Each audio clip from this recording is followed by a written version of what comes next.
नमस्कार, हमारा नाम रोशन और आप देख रहे हैं वाइड स्क्रीन न्यूज। बता दें कि बिहार में दारू बंद बहुत दिन पहले ही हो चुका है, बहुत साल पहले ही हो चुका है, लेकिन अभी तक उसका मामला हर दिन उठते ही आ रहा है। बता दें कि ऑनलाइन का ज़माना है और अब जो है होम डिलीवर का भी सिस्टम आ चुका है। ऐसे ही कुछ मामलों के साथ हम आ गए। सबसे पहली बात तो जिस तरह से बहुत सारे हम वीडियो में देखे हैं, तो कई भाईजान बोले हैं कि अब होम डिलीवर जो है बड़े लोगों के जो है अपार्टमेंट में पहुंचता है और गरीब गुरबों को जो है झोपड़ी में पहुंचता है। उनको 300 मिलता है और हम लोग झोपड़ी वाले को 30 रुपये मिलता है। इसे आप कैसे देखते हैं? देखिए, मैं इस पे एक बात बोलूंगा। जब गवर्नमेंट में कुछ आया था नशाबंदी का, तो हमारे देवानंद साहब बोले थे कि यार तुम किसी को रोक सकते हो?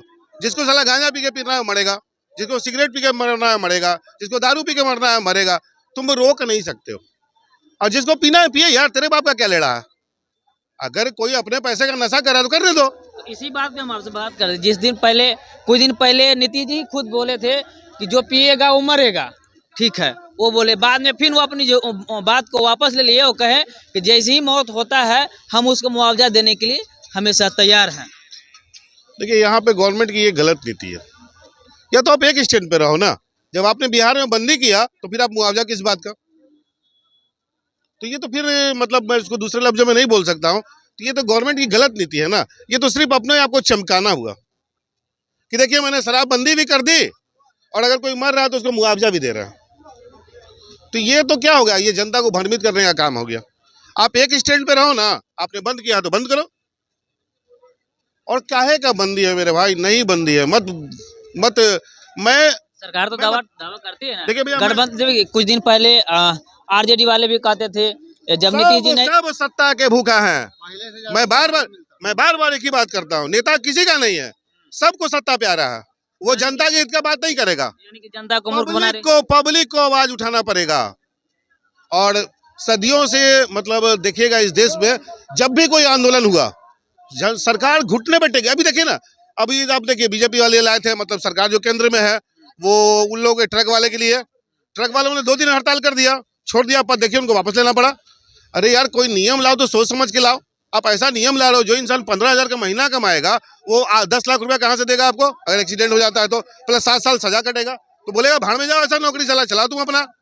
क्या लग रहा है, बिहार के अभी उप मुख्यमंत्री सोमनाथ चौधरी बने हैं। सोमनाथ चौधरी खुद कई बयान में कहे हैं कि यहाँ पे बिहार में जो है होम डिलीवर होता है दारू। देखिए, सम्राट चौधरी के बारे में बात नहीं कीजिए। उनका इतिहास थोड़ा खराब रहा है।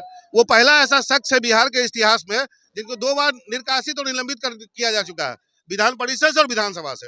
एक बार वो मंत्री बने थे, उम्र छुपा लिए, तो इसके लिए निलंबित झेलना पड़ा, सदस्यता खत्म हुई उनकी। दूसरी बार पार्टी गतिविधियों में मतलब खराब अंदेशा पहुंचा रहे थे, उससे उनको हटाना पड़ा। और एक तो और समस्या यहाँ क्या है, ये नेता लोग शायद भूल गए हैं क्या भीष्म पितामह की बात?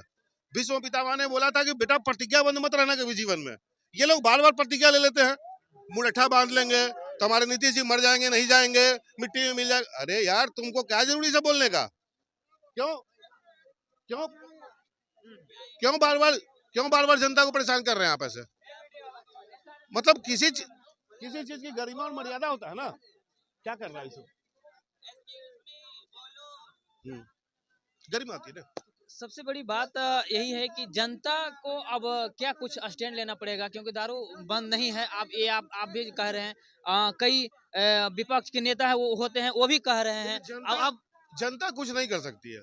जो हमारे यहाँ पढ़े लिखे ब्यूरोक्रेट्स है, जो पढ़े लिखे अधिकारी पदाधिकारी है, उनके हाथ में ये अधिकार है, वो केस फाइल कर सकते हैं कि सर जहाँ कोई बंदी नहीं हो रही है तो आप क्यों सर जनता को नुकसान पहुंचा रहे हैं?